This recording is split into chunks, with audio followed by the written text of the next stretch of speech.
Hi everyone, this is Pyramids. This is a game by Matthew Dunstan and Brett J.Gilbert. Yes, another one.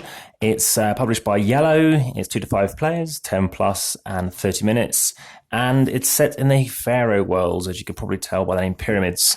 I think it's the same size as the game Biblios and the similar kind of way it's kind of magnetically put together.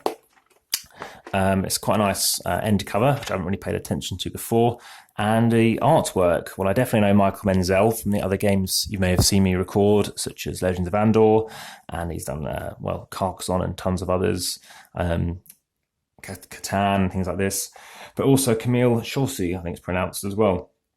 So we're going to go through what's inside. You've already seen the unboxing, I believe. If you haven't, keep an eye on that too. And yeah, you're looking to get the best stones. I guess it's because, yeah, we're trying to get the best pyramid, basically the best construction stuff.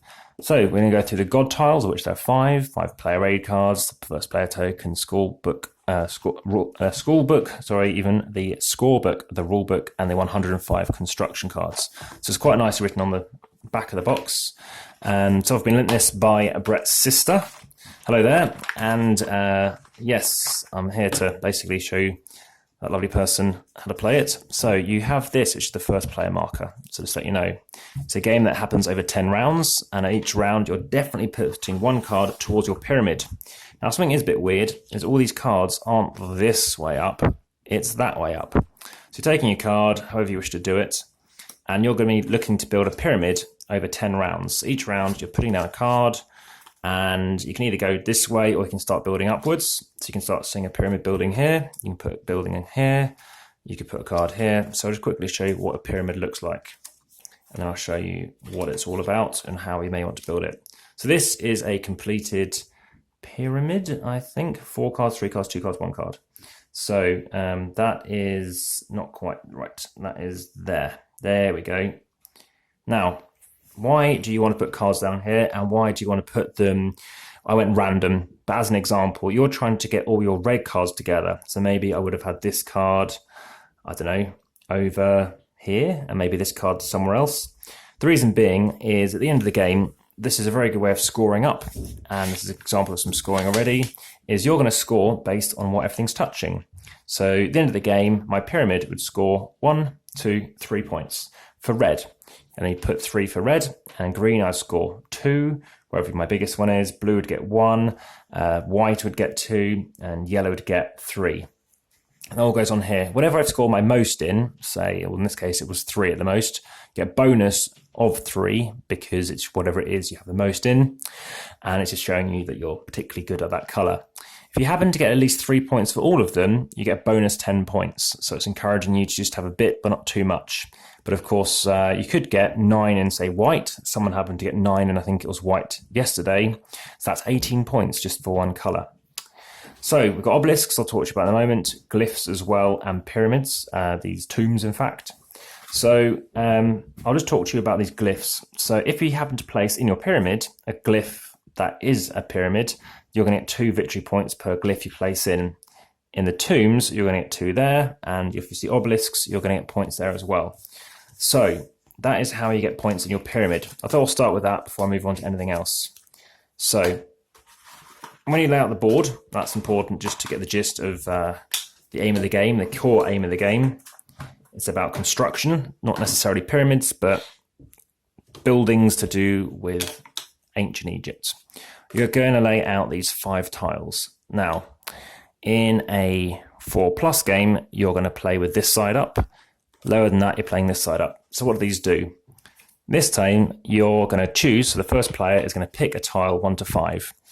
You're going to pick and choose what you fancy, but crucially, if you pick tile 1, you're going to be going first at choosing some cards from the available stones. So, depending on the number of players, let's go with 3. So we're playing a 3-player game. You have a column for each one, and you're going to pick either this pile, or this pile. If I'm player 1 and I happen to pick this, when everyone else has picked their thing, I get to pick first. This means I can take one card here, one of these 2 sets of cards, and it's going to go in my pyramid. The other card stays in my hand. So looking at these ones, knowing that is for my obelisk, whereas this one's going to give me 2 points in my pyramid, I might go for this one, or I could go this one. Knowing there's an extra 2 points in play, I might take that one. But I'm thinking, well, I could go for this one instead. So if I play a 2 character, which is Anubis as opposed to Horus, it allows me to place something in my pyramid, as always, but I can also place something in my tomb. So if I happen to take this pile, so hoping somebody took 1 and that hasn't gone, I'll take my 2 cards. That would go in my pyramid. You've seen how I've built that. And then for my tomb, this card goes face down. And the aim of the tomb is if you have the most in any of the colours, so if you have the most in blue, at the end of the game, you're going to score 5 victory points. If you've got 4 blue stones and somebody else has got 4, neither of you score anything. So the 5 victory points based on the type of colours that you have, and there are 5 colours: red, green, yellow, white and blue. So that's working towards going for the tomb. Here you're going in your pyramid and you're going for the obelisk. How do obelisks work? So this person might take that one. You're going to build an obelisk like this. It's going to build up as so. And the advantage of doing this is if you're building, you're looking to then get as high, well, as high as you want to go. But the higher you go, and whatever happens to be in the most sections, so in this case you've got green section 1, 2, 3, you times it based on a kind of set collection mechanism. So it's 3 stages, you'll get 6 victory points. Now, somebody yesterday, in fact 2 people, happened to have at least 5 stages of their most dominant colour, score 15. So you get points for that. I've talked to you about the tomb and I've talked to you about the glyphs. So you'd also get victory points 2 per obelisk in that location too. And I mentioned before about the longest connection, basically whichever one you scored most in for your pyramid. And finally, I mentioned about obviously getting 10 victory points if you have at least 3 stones connected of all the different colours. So that is how the obelisk works. I'm just going to reassemble a pyramid again just before I move on to the next one, which is Geferi, I think it is. So Geferi we mentioned. Now move on to Skemet, which is token 4. Elects you once again to place down a pyramid card, but also you can place either a card in your obelisk or you can place it in your tomb. So it's one or the other. The other means you must place it in your pyramid. You can choose to place it in your tomb or hold onto it for the next round and maybe use that card again for your pyramid, because you could have, I don't know, 2 of these kind of cards and maybe you just want to place them in your pyramids, and because you're guaranteed to get 4 victory points. Or you could choose to hold off. So 4 means 1 pyramid and then either an obelisk or a tomb, and card 5 is a pyramid, and then you can either place an obelisk or a tomb or both. So you can play 3 cards with card 5. Now, the rulebook's very good. It's very swift and small. It shows you what each of the things represent, and I think iconography is very clear on there as well. Again, you need to use the right side based on which one it is. So in a 2 to 3 player game, you can place all 3 out, so it becomes a bit more powerful. So the rules are very straightforward in what you need to do if you need to clarify anything else. But for 2 to 3 players, this is the key thing you need to be keeping an eye on. It's how you work. So using these cards in a 4-player game, and in a 5-player game, this comes in. So it'll be this way up, so you can do 3 actions in a 2 to 3 player game, or you can play this one in a 4+. So there we go. Now, apart from that, I've explained to you how the points work as well, and how the endgame scoring happens.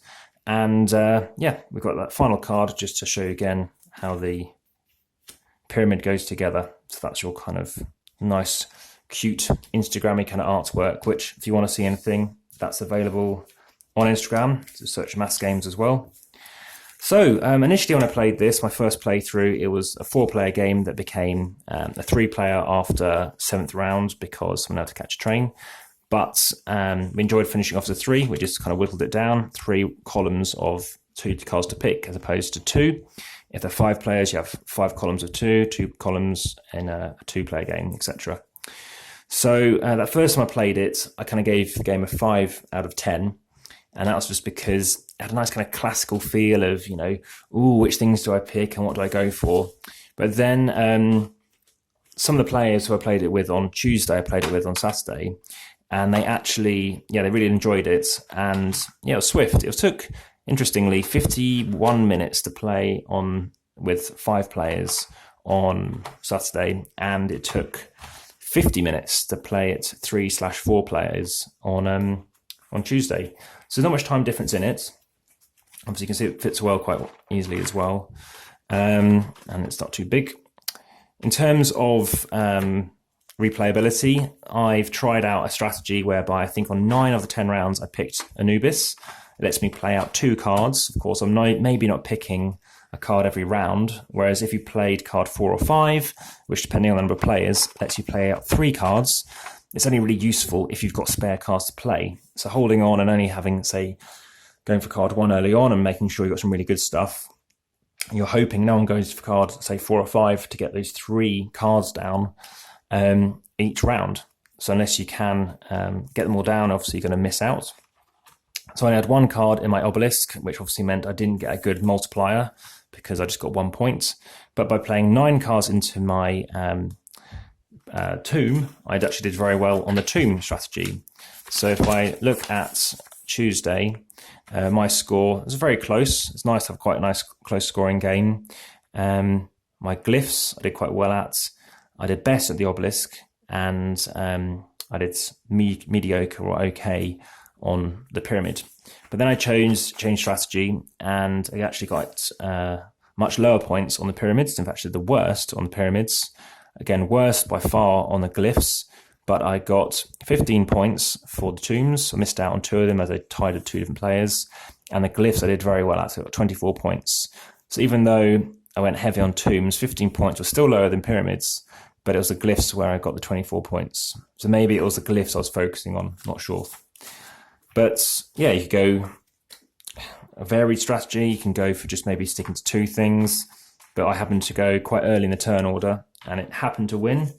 But again, the scoring was close, 3 points in it. So interesting to see how that varies. I haven't played as a 2. I was keen to explain to you what I thought of it as a 2, but if you're keen to know, please do put a comment in. I can let you know. But the key thing to be aware of is just for the number of players, that's what you're having to lay out. So in a 2-player game, you're randomly setting 1 of the god tiles, so you're only playing with 3 of the 4 tiles. So that's the key thing to be aware of. And tile 5 is not going to be in place for the 2 to 3 player game. So there's only 4 and 5 players, you're playing with all 5 gods. So there it is. Remember, tile 5 is the same as tile 4 in a 2 to 3 player game. That goes on here, and it's weighing 467 grams, kind of what I'd expect. So it would probably come down in time, I think, with teaching. I think teaching took about 10 to 12 minutes. And when people start going with it, I can definitely see 30 minutes being the thing. In terms of replayability, well, we'll have to see, but I know many people are interested in this. Came out 2017, and if you're looking for quite a slim kind of game that is quite linear in terms of its pattern matching and sticking stuff in, and what put me off initially was going for something whereby, I might not just get the thing that lets me, get a good pyramid, and there's not many options. It's, am I really going to expand my pyramid, and do I even care if I, don't get a massive score on one thing? And you don't necessarily need a massive score on, one color. Maybe trying to go for those 10 victory points is an interesting strategy, which I like to explore. So thank you very much for watching, and there's more videos being uploaded. There'll be some new games, out-of-print games, unopened games, and unreleased games, and promos and expansions. So to see those first, you can support and subscribe, and I look forward to bringing them to you ASAP. Thank you very much for watching. Goodbye.